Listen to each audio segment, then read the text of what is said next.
नमस्कार क्लास। हम देख रहे हैं इस वक्त एनटीए अभ्यास ऐप के क्वेश्चंस को, है ना, उनके सॉल्यूशंस को। और ये है question number 11 from JE section से, पेपर नंबर 67, है ना, टेस्ट पेपर 67 मॉक टेस्ट का सवाल है। सवाल को ध्यान से पढ़ते हैं। सवाल क्या कहता है? सवाल ये कह रहा है कि हमारे पास एक ट्रेन है जिसकी लेंथ है 150 मीटर्स। वो नॉर्थ डायरेक्शन में ट्रैवल कर रही है। स्पीड है उसकी 10 मीटर पर सेकेंड, राइट। फिर लिखता है एक पैरेट है जो 5 मीटर पर सेकेंड की स्पीड से चल रहा है साउथ डायरेक्शन में। गौर करना, ट्रेन जा रही है नॉर्थ डायरेक्शन में और पैरेट जा रहा है साउथ डायरेक्शन में। आगे लिखता है the time taken by the parrot to cross the train, हमें निकालना है। बहुत ही सिंपल सा सवाल है ना। कॉन्सेप्ट क्या यूज हुआ है इस क्वेश्चन में?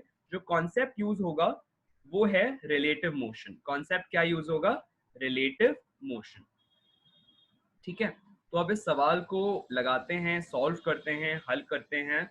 क्या करते हैं देखो, तो अपन यहाँ पर सबसे पहले ट्रेन बनाते हैं, है ना। सपोज ट्रेन कुछ इस तरह से है और नॉर्थ का डायरेक्शन मान लेते हैं ये वाला है, that is towards right direction north है। सपोज अगर ये एक्स एक्सिस है ना, अगर राइट डायरेक्शन में एक्स एक्सिस है तो उसके अलोंग यूनिट वेक्टर क्या हो जाता है? आई कैप हो जाता है, राइट। ठीक है, अब ये हो गई हमारी ट्रेन, है ना। और एक पैरेट है, राइट। सपोज ये अभी ट्रेन को इसने क्रॉस नहीं किया है, यहीं पर बस रुका हुआ है, ठीक है, ऐसा कुछ है। तो अब ये ट्रेन को क्रॉस करने जा रहा है, राइट। और ऐसा करने के लिए इस पैरेट को किस तरफ जाना होगा? Towards south direction. देखो लिखा हुआ है, क्वेश्चन पढ़ो फिर से। A parrot flies with a speed of 5 meter per second towards south direction. मतलब हमने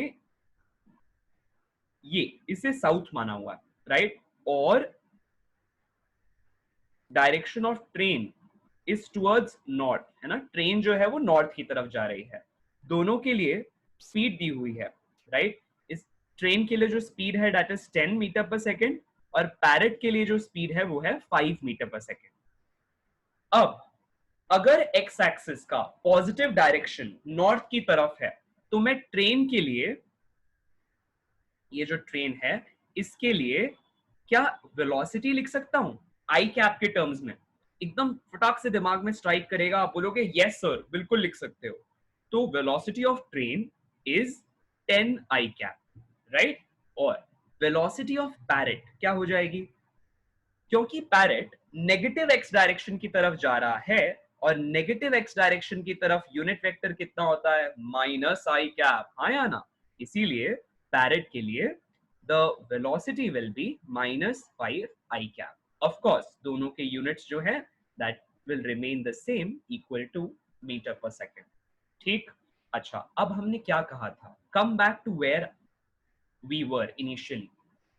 रिलेटिव मोशन का कॉन्सेप्ट लगेगा। क्यों? क्योंकि पैरेट का मोशन हमें देखना है with respect to the train. Parrot को ट्रेन को क्रॉस करना है, राइट। इसीलिए रिलेटिव मोशन हो रहा है।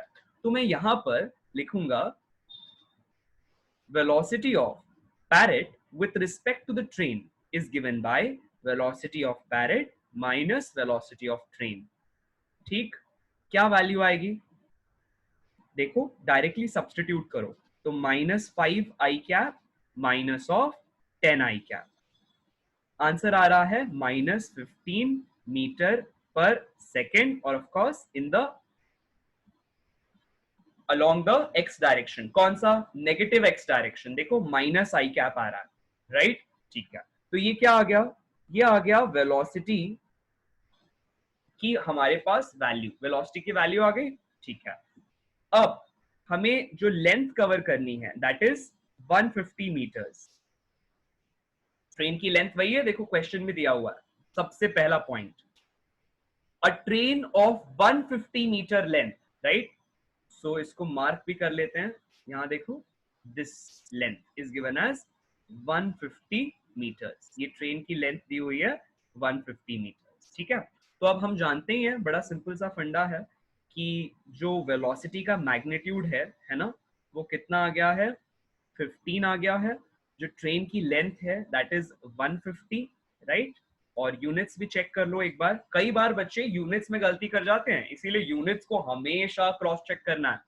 और अब हमें निकालना है टाइम, तो हम जानते ही हैं क्या कि speed is equal to distance by time, या कह लो time is equal to distance travelled by speed, right? तो यहाँ पर time will be equal to क्या होगा, बताओ बताओ बताओ? 150 upon 15, right? That will be equal to 10 seconds, right? यही होता है ना, चेक कर लो, देखो, speed is equal to distance traveled upon time taken, and therefore time is distance upon speed. देखो, distance upon speed हो गया। चलो, बहुत बढ़िया। तो इससे हमारे पास आंसर आ जा रहा है 10 सेकेंड्स। इसका मतलब पैरेट को इस ट्रेन को पूरी तरह से क्रॉस करने में 10 सेकेंड्स का समय लग रहा है। आई रिपीट एकदम ब्रीफ में, हमने क्या किया, हमने सबसे पहले पैरेट का और ट्रेन का एक डायग्राम बनाया, उससे हमको क्लियर हो गया कि हाँ भाई, एक दोनों ऑपोजिट डायरेक्शन में जा रहे हैं। फिर हमने क्या किया, राइट डायरेक्शन को एक्स एक्सिस का पॉजिटिव डायरेक्शन माना, इसीलिए उसके अक्रॉस यूनिट वेक्टर आई कैप लिखा। y उसके ऑपोजिट डायरेक्शन में, x के ऑपोजिट डायरेक्शन में जो यूनिट वेक्टर है वो माइनस आई कैप हो गया। और एन ऑब्वियस नोट, तो अब आई कैप और माइनस आई कैप के टर्म्स में मैंने पैरेट की वेलोसिटी और ट्रेन की वेलोसिटी लिख ली।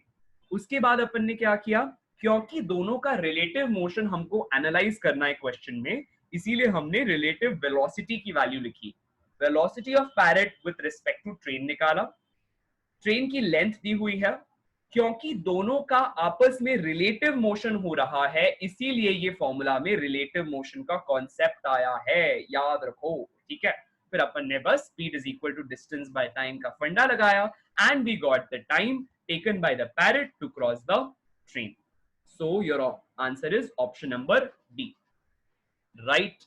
क्लियर है बिल्कुल? चलो, बहुत बढ़िया, ग्रेट, एक्सलेंट क्लास, एक्सलेंट।